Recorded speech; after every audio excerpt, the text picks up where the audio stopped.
जी नाज़रीन, प्रोग्राम में एक बार फिर खुशामदीद। हम बात कर रहे हैं सुप्रीम कोर्ट के फैसले की। सुप्रीम कोर्ट ने हुक्म दिया कि मुल्क में तमाम कारोबार खोला जाए। साथ एक और ख़ास जो बात कही वो ये है कि मुल्क में बज़ाहिर कोरोना वबा की सूरत में ज़ाहिर नहीं हुआ और दुनिया के दीगर कई मुल्कों की निस्बत पाकिस्तान कोरोना से मुतासर नहीं हुआ। अब इसकी तशरीह कौन क्या कर रहा है, कौन क्या करेगा, इस पर बात करते हैं। लेकिन सबसे इम्पोर्टेंट बात जो सूबे और हुकूमत और जो मुख्तलिफ तंजीमों के दरमियान मुज़ाकरात जारी थे, उसके बाद कारोबार को खोलने ना खोलने का फैसला होना था और ये सब 24 घंटे के लिए कारोबार खुले रहेगा और हफ्ते के 7 दिन खुला रहेगा। लगता ये है मेरा ख्याल है पाकिस्तान में ना एक काम करना चाहिए और ये बहुत अच्छा, बहुत जरूरी है।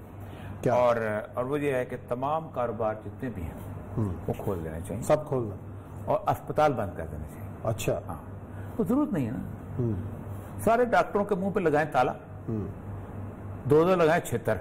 अच्छा, बकवास करते तुम बहुत बड़े एक्सपर्ट हो, तुम कहते हो बंद को, तुम्हारी हैसियत क्या, तुम्हारी क्वालिफिकेशन क्या, तुम क्या चीज हो? तुमने देखा नहीं? हमारा सियासतदान, उसको नहीं पता, हमारे जजों को नहीं पता। जजों ने पूछ के दिया फैसला, सेक्रेटरी सेहत को बुलाया। हाँ, इस बीमारी से डॉक्टर है, किसको बुलाते? पीएमए को? सेक्रेटरी डॉक्टर साजिद उस्मानी, डॉक्टर नहीं, वो एजुकेशन में है। अच्छा। एजुकेशन में वो कोई डॉक्टर ही है, लेकिन वो डॉक्टर वो है जो डॉक्टर का सीएसएस के इम्तिहान का क्या है। अच्छा। ऑल एक्सपर्ट्स डॉक्टर्स, मुझे नहीं पता मेरे ख्याल है कि नहीं, लेकिन सेक्रेटरी जिसको भी बुलाया है, पहली बात तो ये है कि एक्सपर्ट ओपिनियन डॉक्टर्स देता है, एक्सपर्ट ओपिनियन डॉक्टर्स का पैनल देता है। खोल दे, मुझे कोई फर्क नहीं पड़ता। देखिए पाकिस्तान में इस वक्त जो कुछ हो रहा है उसके बारे में मैं आपको हिडन बात बताऊं, जो अंदर जो ब्यूरोक्रेसी में और सियासतदानों में और इमरान खान में जो कंसेंसस हो गया है क्या करने का, जो लोगों को बता नहीं रहे, वो बहुत खौफनाक है। एक तस्वर किया जाता है दुनिया के अंदर किसी भी एपिडेमिक से या पेंडेमिक से लड़ने के लिए, उसको कहते हैं हर्ड इम्यूनिटी। हर्ड इम्यूनिटी जो होती है कि जब अक्सरियत के पास हो जाता है, जब कोरोना हो जाता है, तो फिर वो कोरोना कहता है भाईजान मेरी माफ करो मैं जा, तो सारे जो कोरोना हो गए तो इम्यूनिटी लेवल जो है उसका मतलब ये होता है कि कम से कम 25-30 लाख की मौत और बाकी सेहत, और 5 करोड़ 6 करोड़ जो है उनका गिरफ्तार। तो 25-30 लाख कहते हैं मरने के, 22 करोड़ में 25-30 लाख मर भी जाए तो क्या फर्क पड़ता है। ये बेसिकली एक अंडरलाइंग जिस तरह वो गुफ्तगू वो चल रही है जिसको पब्लिक में डिस्कस नहीं कर। लेकिन आज फवाद चौधरी साहब ने उसको कंडेम किया है कि अगर इस तरफ जा रहे हो तो बहुत बड़ी जो होगी वो होगी और इस तरफ ना जाओ। आप अंदाजा करें कि वो कहते हैं ना कि वो बंदा आ गया ना, उसने कहा अगर मैं, तो बीवी ने पूछा ना कि वो अगर शेर आ गया, मैं तुम जंगल में जा रहे हो तुम क्या करोगे? उसने मैंने क्या करना तो शेर ने, जो करना शेर ने कर। इस वक्त जो करना है कोरोना ने करना है। और अगर किसी को नजर नहीं आ रहा कि कोरोना कुछ नहीं कर रहा तो उनको बहुत बड़ी गलतफहमी है।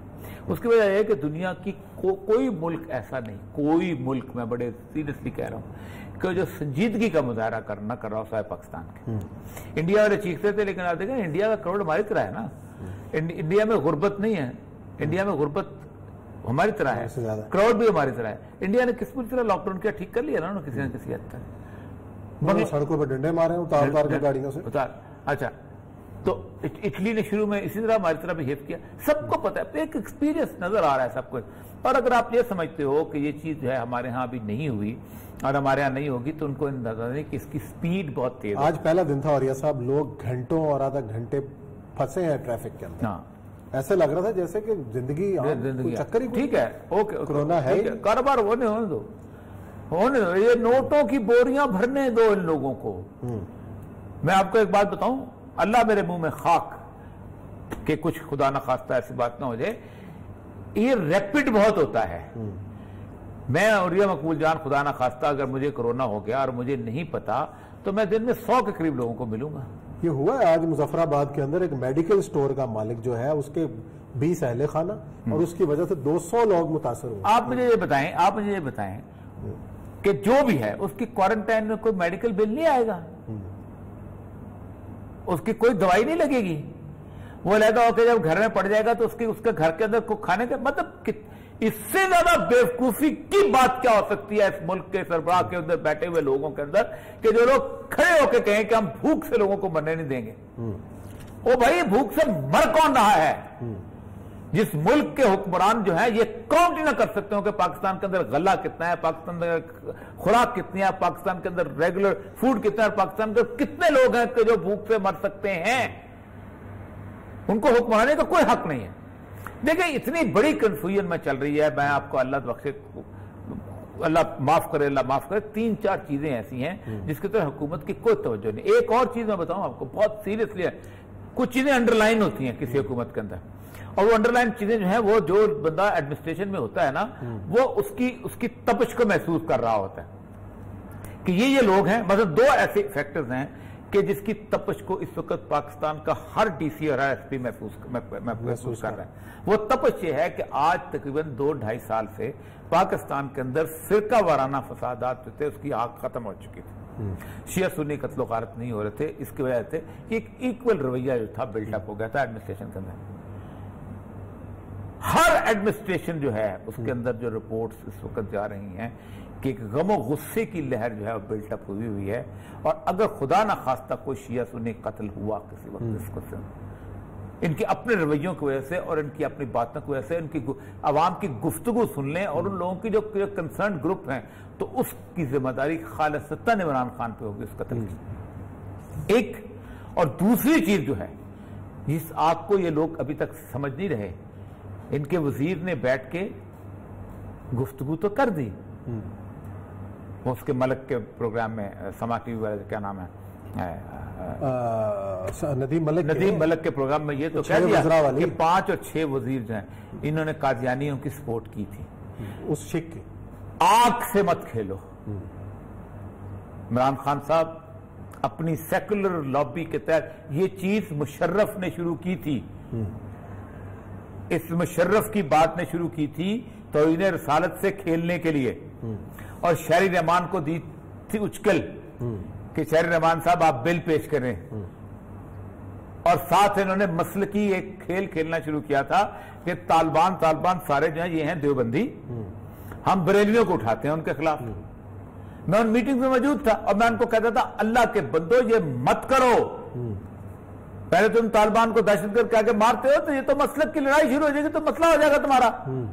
नहीं, इन्होंने बंदे को उठाया, फतवा कर, ये कर वो कर। और हमारा इतना प्यारा दोस्त था सरफराज नईमी साहब, इनके वालिद जो थे रागब के, वो बेचारे शहीद हो गए जामे नईमी जी। उसने कहा ये किया वो किया, दरूद वाले ये वो, ठीक। और ये समझ रहे थे कि हमने अब एक मसले की जंग लड़े, अब मौलवी लड़ेंगे आपस में,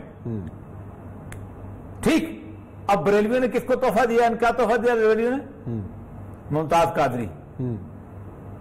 भाग गए थे सारे के सारे उसी अगले दिन सलमान तफसीर के वाकये के बाद। शहर रहमान भी निकल गई थी, सब निकल गए थे,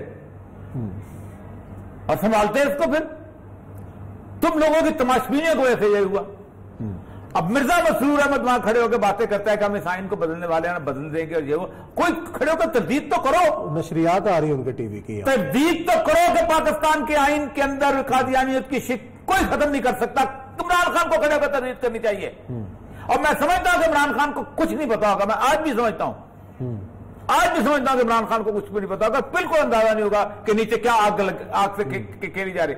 अच्छा, किताब का रोज मसला आ जाता है, खत्म नबूवत का फर्क, कोई किताब तो भाई खड़े होके एक स्टेटमेंट दे गवर्नमेंट कि जो पाकिस्तान के आइन को नहीं मानता, छोड़ दे इस्लाम उसको, पाकिस्तान का आइन कहता है कि कादियानी काफिर हैं, जो कादियानी पाकिस्तान के आइन को नहीं मानता वो पाकिस्तान का शहरी नहीं हो सकता।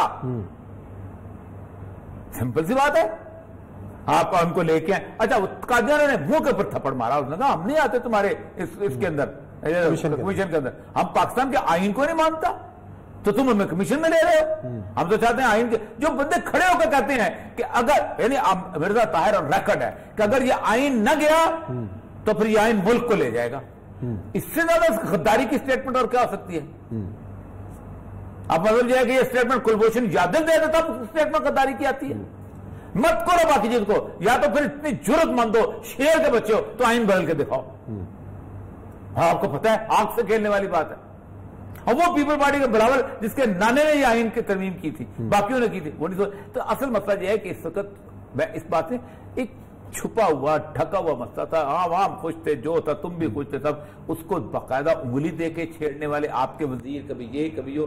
यानी आप अंदाजा करें कि कैबिनेट, वजीर कहता है कैबिनेट मिनट्स जो है वो उसके उल्ट मिनट्स बनते हैं। रिलीजियस अफेयर जो है सबरी में जिक्र तक नहीं करता कादियानियों का, किसी और मिनिस्ट्री से उसमें डाल दिए जाते हैं। तो ये कौन डालता है? खान साहब, आपके खिलाफ जो साजिश हो रही है उसको देखो। ये वो लोग हैं जो चाहते हैं कि इमरान खान जो है पाकिस्तान की एक ऐसी पॉपुलर स्पोर्ट से महरूम हो जाए। आपको अंदाजा नहीं कि जिस वक्त नामूस रिसालत सल्लल्लाहु अलैहि वसल्लम का एक नारा लगाना तो कोई आपको दाता उसके बाबा फरीद गंज बख्श की चौखट को छूने नहीं देगा, चौखट नहीं छूने देगा। शरीफ का हाल साहब ने देखा, नासिर का चौखट नहीं छूने देगा कोई। आप क्या सोचते हैं? घुस नहीं सकेंगे आप उस दरबार के अंदर। क्या करें? मैं बहुत फोन का तरदीद करेंगे, कोई कुछ नहीं हो सकता, कुछ छेड़ नहीं सकता। इमरान खान को तकरीर करनी चाहिए यहां आके कि जो भी मेरे वजीर कह रहे हैं गलत कह रहे हैं, बकवास कर रहे हैं। पता नहीं किस बात पे आप खामोश बैठे हुए हैं और आप समझ रहे हैं कि जी दुनिया पाकिस्तान में चूंकि लड़ाई का डिवाइड एंड रूल यहां नहीं चलता। खान साहब, यह वाहिद इशू है जिसके ऊपर उम्मत मुसलमा हमेशा मुत्तफिक रही है और हमने 74 की मूवमेंट उम्मत मुसलमा की मुत्तफिक देखी है कि जुल्फिकार अली भुट्टो के इर्द गिर्द सारे सेकुलर थे। आज कहते हैं हमने कंप्रोमाइज कर लिया, ये कर लिया, मुबशर अल्लाह मर गया, उसको जन्नत नसीब करे, हफीज पीर ज़्यादा मर गया, अल्लाह उसको गुनाह माफ करे, हमने कंप्रोमाइज कर लिया। वो भाई कंप्रोमाइज किस लिए किया था कि पब्लिक सेंटीमेंट तुम्हारे खिलाफ चल पड़े थे। तो इन इश्यूज को मत छेड़ो, हम मुद्दवाना गुजारिश है, मत छेड़ो। ये कोई और कोई, आप मुझे बताइए, इतना अरसा हो गया किसी कोई कादियानी अकलियत वाला कोई नजर आया कभी? कोई किसी को मर्डर हुआ है या कुछ? ये रब्बा सामने खड़ा, दुनिया जानती है, आराम से इज्जत से रह रहे हैं, इज्जत से नहीं रह रहे। हालत यह है कि वो जितने इस वक्त कंपनियों के जो है रिप्रेजेंटेटिव वो कादियानी है चंडीगढ़ शहर के अंदर।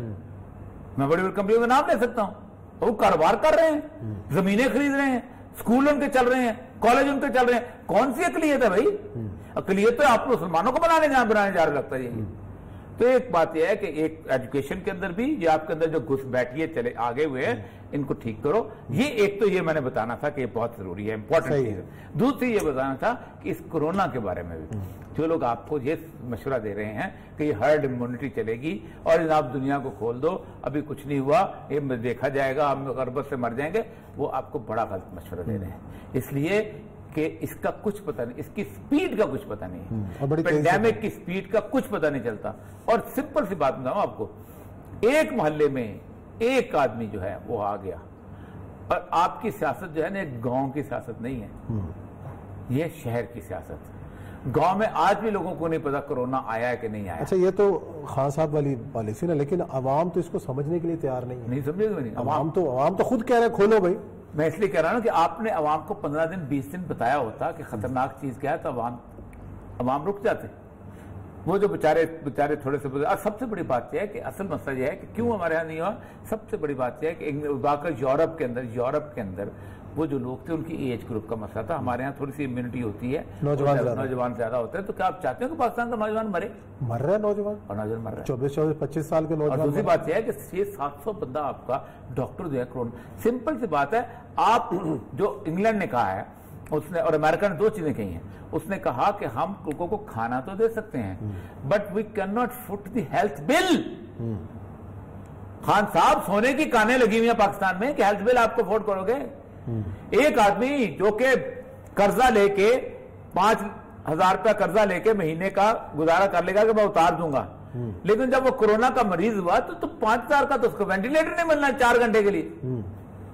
वो तो 4,000 का टेस्ट होना है, प्राइवेट अस्पतालों में 1.5 लाख पर डे, 4,000 रुपए का तो उसका टेस्ट होना है, आपने दिया तो 4,000 किधर से लाएगा और आप किसको देंगे? और जो हालत आपकी कोरोना वाली है, मैं तो हसन निसार की उस वीडियो को देख के तो मुझे तकलीफ होती है। उसकी तरदीद आ गई, यास्मीन राशिद साहब ने तरदीद कर दी उसको कि नहीं जी ऐसी सूरत है। नहीं तो तरदीद किया तो उसके एक स्टेटमेंट की बयान दें कि क्या ऐसा करते। प्रेस कॉन्फ्रेंस ये कहा ओवरऑल ऐसा खर्चा था, ऐसा ओवरऑल में तो बाकी सारे एक्सपेंस थे उसमें। तो सारे एक्सपेंसिव में क्या मतलब? सारे एक्सपेंसिव में क्या? उसमें तमाम खर्चा, तनख्वाहें सारा डाल के ब्रेकअप दिया उन्होंने। कहाँ से उस्मान साहब, मैं हेल्थ में रहा हूँ, मैं 2 दफा हेल्थ में रहा हूँ। नहीं, अंदर वो नया हर एक में एक एयर कंडीशन भी लगा है, ठीक है, साथ वाईफाई कनेक्शन भी लगा है, पहले टीवी भी लगा के दिया है।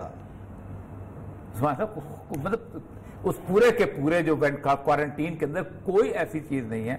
खर्चे को डिटेल बताया जाए, कौन को बेवकूफ तरह बनाओ ना यार। हम यास्मीन राशिद को कहते हैं आइए निसार साहब की कैसेट हम चलाते हैं, आप एक एक बाइफर्केशन के साथ बताए ताकि लोगों को क्लियर हो। गाँव करने से लोग क्लियर नहीं होते, लोग और मजीद तकलीफ में आ जाते हैं।